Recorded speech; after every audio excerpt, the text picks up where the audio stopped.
ಅರ್ಥ ಮಾಡ್ಕೊಳ್ಳಿ, ಕನ್ನಡ ಚಿತ್ರರಂಗದ ಪರಿಸ್ಥಿತಿ, ಭಾರತೀಯ ಚಿತ್ರರಂಗದ ಪರಿಸ್ಥಿತಿ ಏನಿದೆ ಅಂದರೆ, ಒಂದು ಸಿನಿಮಾಗೆ ಆಗೋ ದುಡ್ಡು 50 ಲಕ್ಷ, ಆದರೆ ಅದು ರಿಲೀಸಿಗೆ ಬರೋ ಹೊತ್ತಿಗೆ ಅದರ ಡಬಲ್ ಆಗುತ್ತೆ. ಸ್ನೇಹಿತರೆ, ಈ ಸಿನಿಮಾ ಇವತ್ತು ಥಿಯೇಟ್ರ್ನಲ್ಲಿ ಇದೆ. ಈ ವಿಡಿಯೋ ಮಾಡುವಾಗ ಥಿಯೇಟ್ರ್ನಲ್ಲಿದೆ. ಈ ವಿಡಿಯೋ ಹೊರಗಡೆ ಬರುವಾಗ ಇಲ್ಲದೇ ಇರ್ಬೋದು.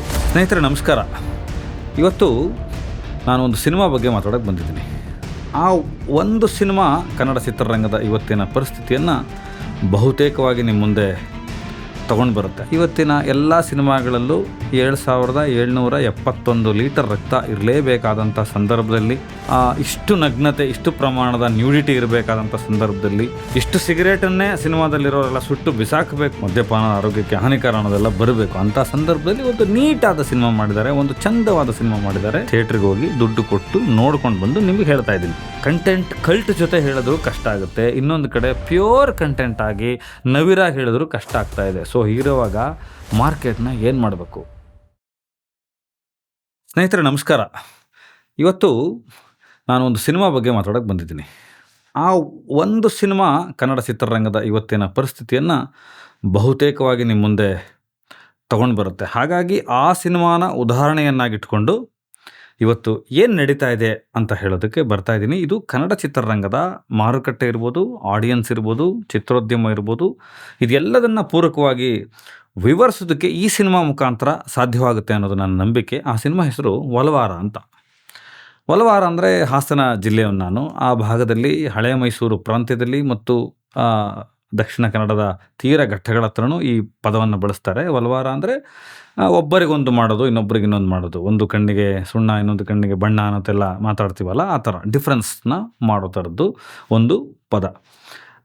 ಈ ಸಿನಿಮಾ ನಾನು ನಿಮಗೆ ತುಂಬ ಅದ್ಭುತ, ಅಮೋಘ ಅಂತ ಹೇಳದೆ ಹೋದರೂ, ಈ ಸಿನಿಮಾ ಕನ್ನಡದ ಪ್ರೇಕ್ಷಕರಿಗೆ ತುಂಬ ಒಳ್ಳೆಯ ಸಿನಿಮಾ, ತುಂಬ ಚಂದದ ಒಂದಷ್ಟು ವಿಚಾರಗಳನ್ನು ಹೇಳಿದ್ದಾರೆ. ಇವತ್ತಿನ ಎಲ್ಲ ಸಿನಿಮಾಗಳಲ್ಲೂ 7771 ಲೀಟರ್ ರಕ್ತ ಇರಲೇಬೇಕಾದಂಥ ಸಂದರ್ಭದಲ್ಲಿ, ಇಷ್ಟು ನಗ್ನತೆ, ಇಷ್ಟು ಪ್ರಮಾಣದ ನ್ಯೂಡಿಟಿ ಇರಬೇಕಾದಂಥ ಸಂದರ್ಭದಲ್ಲಿ, ಇಷ್ಟು ಸಿಗರೇಟನ್ನೇ ಸಿನಿಮಾದಲ್ಲಿರೋರೆಲ್ಲ ಸುಟ್ಟು ಬಿಸಾಕಬೇಕು, ಟೈಟ್ಲ್ ಕಾರ್ಡ್ ಕೆಳಗಡೆ ಆ CG ಬರಬೇಕು, ಕಾರ್ಡ್ ಬರಬೇಕು, ಸಿಂಕ್ ಆಗಬೇಕದು, ಧೂಮಪಾನ ಆರೋಗ್ಯಕ್ಕೆ ಹಾನಿಕರ, ಮದ್ಯಪಾನ ಬರಬೇಕು, ಮದ್ಯಪಾನ ಆರೋಗ್ಯಕ್ಕೆ ಹಾನಿಕರ ಅನ್ನೋದೆಲ್ಲ ಬರಬೇಕು. ಅಂಥ ಸಂದರ್ಭದಲ್ಲಿ ಒಂದು ನೀಟಾದ ಸಿನಿಮಾ ಮಾಡಿದ್ದಾರೆ, ಒಂದು ಚಂದವಾದ ಸಿನಿಮಾ ಮಾಡಿದ್ದಾರೆ, ಒಂದು ಕ್ರಿಯಾಶೀಲವಾದ ಸಿನಿಮಾ ಮಾಡಿದ್ದಾರೆ, ಒಂದು ಒಳ್ಳೆಯ ವಿಷಯನ ಹೇಳಿದ್ದಾರೆ.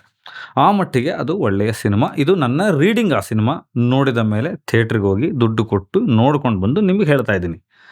ಈ ಸಿನಿಮಾ ಕಳೆದ 2 ವರ್ಷಗಳ ಹಿಂದೆ ತಯಾರಾಯಿತು. ಅದೇ ಹೆತ್ತೂರು ಭಾಗದ ನಾನು ತುಂಬ ಓಡಾಡಿರ್ತಕ್ಕಂಥ ಜಾಗ, ಮಲೆನಾಡಿನ ಹುಡುಗ ಸುತಾನ್ ಗೌಡ ಅನ್ನೋರು ಈ ಸಿನಿಮಾನ ಬರೆದು ನಿರ್ದೇಶನ ಮಾಡಿದ್ದಾರೆ. ಸ್ನೇಹಿತರೆ, ಈ ಸಿನಿಮಾ ಇವತ್ತು ಥಿಯೇಟ್ರ್ನಲ್ಲಿ ಇದೆ. ಈ ವಿಡಿಯೋ ಮಾಡುವಾಗ ಥಿಯೇಟ್ರ್ನಲ್ಲಿದೆ. ಈ ವಿಡಿಯೋ ಹೊರಗಡೆ ಬರುವಾಗ ಇಲ್ಲದೇ ಇರ್ಬೋದು. ಈ ಸಿನಿಮಾ ರಿಲೀಸ್ ಆಗಿದ್ದೆ 8 ಸ್ಕ್ರೀನಲ್ಲಿ ಮತ್ತು ಇವತ್ತಿಗೆ ಅದು 2 ಸ್ಕ್ರೀನಿಗೆ ಬಂದಿದೆ. ನಾಳೆ ಇಲ್ಲದೆ ಕೂಡ ಇರಬಹುದು. ಈ ಥರದ್ದೊಂದು ಪರಿಸ್ಥಿತಿ ಇದೆ. ಚಂದದ ಸಿನಿಮಾ, ಒಳ್ಳೆಯ ಸಿನಿಮಾ. ಮತ್ತೆ ಹೇಳ್ತಾ ಇದ್ದೀನಿ, ಇದನ್ನು ವಿಷ್ಣುವರ್ಧನ್ ಸೇನಾ ಸಮಿತಿ ಅಧ್ಯಕ್ಷ ವೀರಕಪುತ್ರ ಶ್ರೀನಿವಾಸ್ ಇರ್ಬೋದು, ನಮ್ಮ ಗೆಳೆಯರು, ಕವಿರಾಜ್ ಇರ್ಬೋದು, ಅವರು ನಮ್ಮ ಗೆಳೆಯರು, ಇವರೆಲ್ಲ ಸೇರಿ ಒಂದು ಮೋಟಿವ್ ತಗೊಂಡು ಅದನ್ನು ನೋಡಿದ ಮೇಲೆ ಒಂದಷ್ಟು ಫೇಸ್ಬುಕ್ಕಲ್ಲಿ ಬರೆದು, ಸ್ನೇಹಿತರುಗಳನ್ನು ಕರೆದು, ಅದೊಂದಷ್ಟು ಡಿಜಿಟಲ್ ಮೀಡಿಯಾ, ಸೋಷಿಯಲ್ ಮೀಡಿಯಾಗಳಲ್ಲಿ ಪಬ್ಲಿಸಿಟಿ ಆದಮೇಲೆ ಒಂದಷ್ಟು ಜನ ನೋಡಿದ್ರು. ಅವರಿಬ್ಬರಿಗೆ ಒಂದು ಧನ್ಯವಾದ ನನಗೂ ಗೊತ್ತಾಗಿದ್ದು ಅವರಿಂದ. ಯಾಕಂದರೆ ಮಣಿಕಾಂತ್ ಕದ್ರಿ ಅವರು ನನ್ನ ಆತ್ಮೀಯ ಸ್ನೇಹಿತರು, ಚಿತ್ರರಂಗದ ಒಳ್ಳೆ ಸಂಗೀತ ನಿರ್ದೇಶಕರು. ಅವರು ಸಂಗೀತ ನಿರ್ದೇಶನ ಮಾಡಿದರು. ಇದೇ ಸಿನಿಮಾಗೆ ಸೆಲೆಬ್ರಿಟಿ ಶೋ ಅಥವಾ ವಿಶೇಷವಾದ ಒಂದು ಶೋ ಕರೆದಾಗ ನನಗೆ ಹೋಗೋಕ್ಕಾಗಲಿಲ್ಲ. ಅಂದರೆ ಬೇರೆ ಎಲ್ಲೋ ಕೆಲಸದ ಮೇಲೆ ಇದ್ದೆ. ಮತ್ತು ಈ ಸಿನಿಮಾ ನಮಗೊಂದು ಭಾವನೆ ಇರುತ್ತೆ, ಈ ಸಿನಿಮಾ ಬಗ್ಗೆ 4 ಜನ ಮಾತಾಡಿದ ಮೇಲೆ ನೋಡಬೇಕು ಅನ್ನೋದಿರುತ್ತೆ. ಸೊ ಆ ತಂಡಕ್ಕೆ ಒಂದು ಅಭಿನಂದನೆಗಳು. ಇವತ್ತು 2 ಸ್ಕ್ರೀನಲ್ಲಿ ಇದೆ. ಈ ಸಿನಿಮಾನ ಸುತಾನ್ ಗೌಡ ಅನ್ನುವ ಒಬ್ಬ ಯುವಕ ಕನ್ನಡ ಚಿತ್ರರಂಗದ ಬೇರೆ ಬೇರೆ ಸಂಸ್ಥೆಗಳಲ್ಲಿ ನಿರ್ದೇಶಕರುಗಳ ಬಳಿ ಸಹಾಯಕ ನಿರ್ದೇಶಕರಾಗಿ ಕೆಲಸ ಮಾಡಿರುವಂಥ ಒಬ್ಬ ಉತ್ಸಾಹಿ ಯುವಕ ಸಿನಿಮಾ ನಿರ್ದೇಶನ ಮಾಡಿದ್ದಾರೆ. ಬರೆದು ಅವ್ರ ಊರಲ್ಲಿ ನಡೆದಂಥ ಕಥೆಗಳನ್ನ ಇಟ್ಕೊಂಡು ಮಾಡಿದ್ದಾರೆ. 40-50 ಲಕ್ಷ ಮೇಕಿಂಗಿಗೆ ಖರ್ಚಾಗಿದೆ. ಇದನ್ನು ಹೇಳ್ತಾ ಇಂಡಸ್ಟ್ರಿಯಲ್ಲಿ ಏನಾಗುತ್ತೆ ಅನ್ನೋದನ್ನು ಕೂಡ ನಾನು ಮುಂದಿನ ಸೆಗ್ಮೆಂಟಲ್ಲಿ ಹೇಳ್ತಾ ಹೋಗ್ತೀನಿ. ಸಿನಿಮಾ ಮಾಡೋದಕ್ಕೆ ಖರ್ಚಾಗಿರೋದು 50 ಲಕ್ಷ.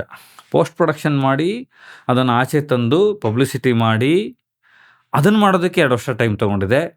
ಮತ್ತು ಒಂದಷ್ಟು ನಿರ್ಮಾಪಕರು ಬಡ್ಡಿ ಹಣ ತೊಗೊಂಬರ್ಬೇಕು, ಹಣ ಹೊಂದಿಸ್ಬೇಕು, ಸಾಲ ಸೂಲ ಮಾಡಬೇಕು, ಏನೋ ಮಾಡಿ ಅವರ ಕನಸನ್ನು ಈಡೇರಿಸ್ಕೊಳ್ಳೋಕ್ಕೋಸ್ಕರ, ಅವರ ಪ್ಯಾಷನ್ಗೋಸ್ಕರ ಅವರು ಕೊನೆಗೆ 1 ಕೋಟಿ ಮೇಲೆ, ಅಂದರೆ ಒಂದು 10 ಲಕ್ಷ ಹೆಚ್ಚಾಗಿದೆ, 1 ಕೋಟಿ ಮೇಲೆ ಅಷ್ಟು ತಂದು ಒಂದು ಸಿನಿಮಾನ ರಿಲೀಸಿಗೆ ತರ್ತಾರೆ. ಒಂದು ಸಿನಿಮಾಗೆ ಆಗೋ ದುಡ್ಡು 50 ಲಕ್ಷ, ಆದರೆ ಅದು ರಿಲೀಸಿಗೆ ಬರೋ ಹೊತ್ತಿಗೆ ಅದರ ಡಬಲ್ ಆಗುತ್ತೆ. ಅರ್ಥ ಮಾಡ್ಕೊಳ್ಳಿ ಕನ್ನಡ ಚಿತ್ರರಂಗದ ಪರಿಸ್ಥಿತಿ, ಭಾರತೀಯ ಚಿತ್ರರಂಗದ ಪರಿಸ್ಥಿತಿ ಏನಿದೆ ಅಂದರೆ, ತುಂಬ ದೊಡ್ಡ ದೊಡ್ಡ ಸಿನಿಮಾಗಳು 4 ವರ್ಷಕ್ಕೊಂದ್ಸಲ, 5 ವರ್ಷಕ್ಕೊಂದ್ಸಲ, 2 ವರ್ಷಕ್ಕೊಂದ್ಸಲ ಬರುವಂಥ ಸಿನಿಮಾಗಳು ಯಾರ್ಯಾರಿಗೆ ಆಹಾರ ಕೊಡ್ತಾ ಇದೆ, ಜೀವನ ಕೊಡ್ತಾ ಇದೆ, ಸಂಬಳ ಕೊಡ್ತಾ ಇದೆ, ಅದು ಬೇರೆ. ಆದರೆ 1 ಕೋಟಿಯ, 2 ಕೋಟಿಯ, 3 ಕೋಟಿಯ ಒಂದು ಕಥೆಯನ್ನಿಟ್ಕೊಂಡು, ಒಂದು ಸಾರವನ್ನಿಟ್ಕೊಂಡು ನಮ್ಮ ನಡುವೆ ಓಡಾಡೋ ಹುಡುಗರನ್ನೇ ಹೀರೋಗಳನ್ನಾಗಿ, ನಮ್ಮ ಗೆಳೆಯ ಗೆಳತಿಯರನ್ನೇ, ಜಾಣೆಯರನ್ನೇ, ಆಕ್ಟರ್ಗಳನ್ನೇ, NSD ಮಾಡಿದವ್ರನ್ನೇ, ಥಿಯೇಟ್ರಲ್ಲಿದ್ದವ್ರನ್ನೇ, ಒಂದಷ್ಟು ಸಿನಿಮಾಗಳಲ್ಲಿ ಮಾಡಿದವ್ರನ್ನೇ ಕರ್ಕೊಂಡು ಬಂದು ತಮ್ಮ ಕನಸನ್ನು ಈಡೇರಿಸೋಕ್ಕೆ ಹೋಗುವಂಥ ನಿರ್ದೇಶಕರಿದ್ದಾರಲ್ಲ, ಅಂಥ ಕಲಾವಿದರಿದ್ದಾರಲ್ಲ, ಅಂಥ ನಿರ್ಮಾಪಕರಿದ್ದಾರಲ್ಲ, ಅಂಥ ಸಿನಿಮಾಗಳೇ ಕನ್ನಡ ಚಿತ್ರರಂಗವನ್ನಾಗಲಿ ಅಥವಾ ಭಾರತದ ಬೇರೆ ಬೇರೆ ಭಾಷೆಯ ಪ್ರಾದೇಶಿಕ ಸಿನಿಮಾಗಳನ್ನು ಕಾಪಾಡ್ಕೊಳ್ತಾ ಇರೋದು. ಇಂಡಸ್ಟ್ರಿಯ ಸ್ಟುಡಿಯೋಗಳನ್ನು, ಇಂಡಸ್ಟ್ರಿಯ ಕಾರ್ಮಿಕರನ್ನು, ಇಂಡಸ್ಟ್ರಿಯ ಯೂನಿಟ್ಗಳನ್ನು, ಇಂಡಸ್ಟ್ರಿಯ ಬೇರೆ ಬೇರೆ ವರ್ಗಗಳನ್ನು ಕಾಪಾಡ್ತಾ ಇರೋದು. ಒಂದು ಚಿತ್ರರಂಗ ನಡೀತಾ ಇರೋದು ಅದರಲ್ಲಿ. ದೊಡ್ಡ ದೊಡ್ಡ ಚಿತ್ರಗಳ ಕೊಡುಗೆ ಇಲ್ಲ ಅಂತ ನಾನು ಡಿನೈ ಮಾಡ್ತಾ ಇಲ್ಲ. ಇದರಲ್ಲಿ ಅವರು ದೊಡ್ಡ ಮಟ್ಟದಲ್ಲಿ ಮಾಡ್ತಾರೆ, ನಮ್ಮ ಕೀರ್ತಿ ಪತಾಕೆಯನ್ನು ಅಲ್ಲಿಗೆ ಹಾರಿಸ್ತಾರೆ. ಆದರೆ ಚಿತ್ರರಂಗ ಮುಂದೆ ಹೋಗ್ತಾ ಇರೋದು, ನಮಗೆ ಅನ್ನಾಹಾರ ಸಿಗ್ತಾ ಇರೋದು, ನಮಗೊಂದು ಗೌರವ ಸಿಗ್ತಾ ಇರೋದು, ನಮ್ಮ ಕನಸುಗಳು ಈಡೇರ್ತಾ ಇರೋದು ಇಲ್ಲಿ. ಅಂದರೆ ನಾನು ಮಾತಾಡ್ತಾ ಇರೋದು ವರ್ಷದ ಕೂಳಿನ ಬಗ್ಗೆ. ಸೊ ಈಗ ಸಿನಿಮಾ ನಿರ್ಮಾಣಕ್ಕೆ 40 ಲಕ್ಷ ಆದರೆ ಅಲ್ಲಿ ಸಿನಿಮಾ ಬರೋತ್ತಿಗೆ ಇಷ್ಟ ಆಗುತ್ತೆ. ಅದೂ ಕೆಲವು ಸ್ನೇಹಿತರೆಲ್ಲ ಶುರು ಮಾಡಿದ ಮೇಲೆ 8 ಸ್ಕ್ರೀನ್ನ ಕೊಡ್ತಾರೆ ಸ್ನೇಹಿತರೆ. 8 ಸ್ಕ್ರೀನ್ ಕೊಡ್ತಾರೆ. ಈಗ ಅದು 2 ಸ್ಕ್ರೀನಿಗೆ ಬಂದಿದೆ. ಆ ಸ್ಕ್ರೀನ್ಗಳನ್ನ ಹೆಚ್ಚಳ ಕೂಡ ಆಗೋದಿಲ್ಲ.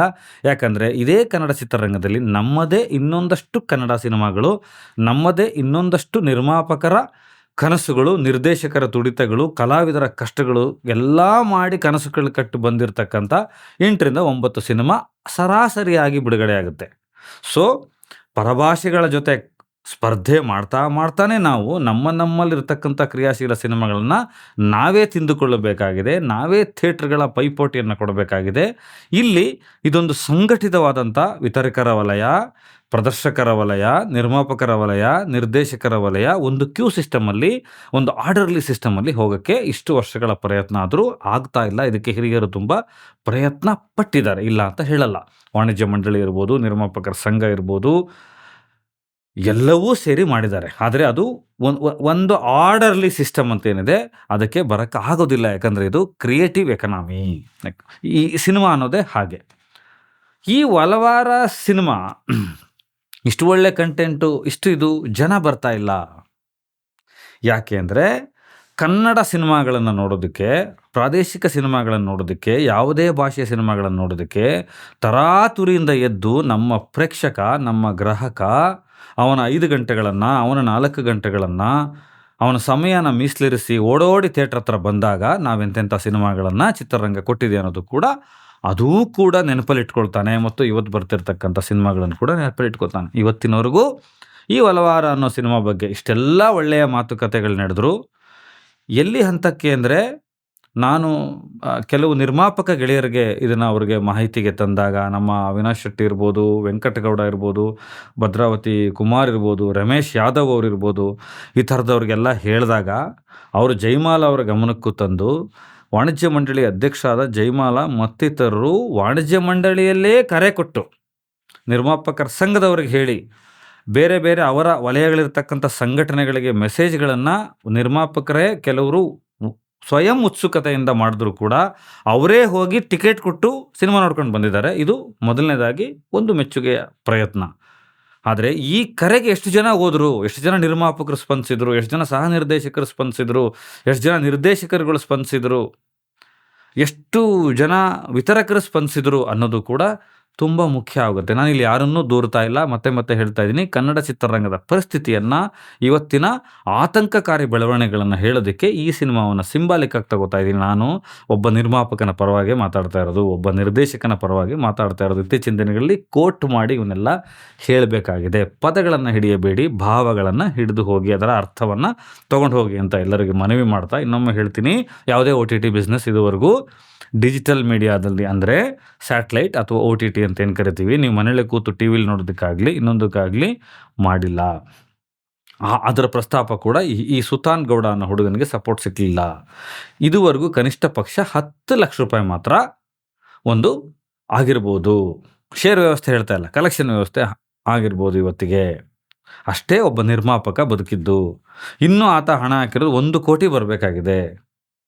ಸೊ ಇದು ಒಂದು ಸೃಜನಶೀಲ ಸಿನಿಮಾ ಮಾಡುವಾಗ, ಒಂದು ಸಿನಿಮಾಗಳನ್ನು ಮಾಡುವಾಗ, ಒಂದು ಕನಸುಗಳನ್ನು ಕಟ್ಟುವಾಗ, ನೀವೇ ಲ್ಯಾಂಡ್ ಲಾರ್ಡ್ ಸಿನಿಮಾ ಬಗ್ಗೆ ನೋಡಿದಿರಾ? ಇದೇ ದುನಿಯಾ ವಿಜಯ್ ಅವರು ಪ್ರಚಾರನ ಒಂದು ಬೇರೆ ಟೋನಲ್ಲಿ ತಗೊಂಡು ಹೋದರು. ಯಾರ್ಯಾರು ಹೋರಾಟ ಮಾಡ್ತಾರೆ, ಯಾರ್ಯಾರು ಜನಪದರದವರಿದ್ದಾರೆ, ಯಾರ್ಯಾರು ಮಣ್ಣಿನ ಜೊತೆ ಇದ್ದಾರೆ, ಯಾರ್ಯಾರು ಜೈ ಭೀಮ್ ಜೊತೆ ಇದ್ದಾರೆ, ಯಾರ್ಯಾರು ಐಡಿಯಾಲಜಿ ಜೊತೆ ಇದ್ದಾರೆ, ಅವ್ರನ್ನೆಲ್ಲ ಕರೆದ್ರು.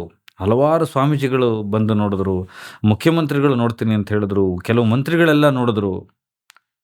ಒಂದು ಸಿನಿಮಾನ ಗೆಲ್ಲಿಸ್ಕೊಳ್ಬೇಕಾದ್ರೆ, ಒಂದು ಸಿನಿಮಾನ ಜನರ ಹತ್ರ ತಗೊಂಡು ಹೋಗ್ಬೇಕಾದ್ರೆ, ದೊಡ್ಡ ಸ್ಟಾರ್ಗಳು, ಇಲ್ಲಿರ್ತಕ್ಕಂಥ ದೊಡ್ಡ ಸ್ಟಾರ್ಗಳಿಗೂ ಅದೇ ಚಾಲೆಂಜ್ ಇದೆ, ಸವಾಲಿದೆ. ಅವ್ರು ಆ ಸವಾಲನ್ನು ಗೆಲ್ಲಬೇಕಾಗಿದೆ. ಇದೇ ಲ್ಯಾಂಡ್ ಲಾರ್ಡ್ ಸಿನಿಮಾ ಬಗ್ಗೆ ಸಂವಾದಗಳೇ ನಡೀತು. ಅವ್ರಿಗೂ ಅದೇ ಸವಾಲಿದೆ. ಆ ಸವಾಲನ್ನು ಗೆಲ್ಲಬೇಕು ಕೂಡ ಅವರು. ಒಳ್ಳೇದಾಗಬೇಕು ಅವ್ರಿಗೆ ಅನ್ನೋ ದೃಷ್ಟಿಯಿಂದ ಮಾತಾಡ್ತಾ ಇದ್ದೀನಿ. ಇನ್ನೊಂದು ಸಣ್ಣ ಪುಟ್ಟ ಸಿನಿಮಾ, ಯಾವ ಸಣ್ಣ ಪುಟ್ಟ ಸಿನಿಮಾ ಮೀನ್ಸ್ ಯಾವ ಸಿನಿಮಾನೂ ಸಣ್ಣ ಪುಟ್ಟದಲ್ಲ. ಒಂದು ಬಜೆಟ್ ವೈಸ್ ಹೇಳ್ತಾ ಇದ್ದೀನಿ.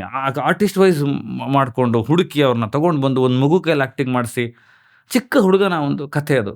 ಅವ್ರಿಗೂ ಅಷ್ಟೇ ಸವಾಲುಗಳಿದೆ. ಸೊ ಎಲ್ಲ ವರ್ಗದ ಎಷ್ಟೇ ದೊಡ್ಡ ದೊಡ್ಡ ಬಜೆಟ್ಟಿನ ಒಬ್ಬ ಸ್ಟಾರ್ ಸಿನಿಮಾಗೂ ಜೊತೆಗೆ ಒಬ್ಬ ಸಣ್ಣ ಪುಟ್ಟ ಈಗ ತಾನೇ ಕಾಲಿಡುವ ಒಂದು ಮಗು, ಅದು ಮಾಸ್ಟರ್ ಹುಡುಗ, ಅದು ಆ ಮಗುವಿಗೂ ಅಷ್ಟೇ ಕಷ್ಟ ಇದೆ ಅಂತ ಹೇಳೋದಕ್ಕೆ ಬರ್ತಾ ಇದ್ದೀನಿ. ಇದು ಚಿತ್ರರಂಗದ ಇವತ್ತಿನ ಸಮಸ್ಯೆ. ಹಾಗಾದರೆ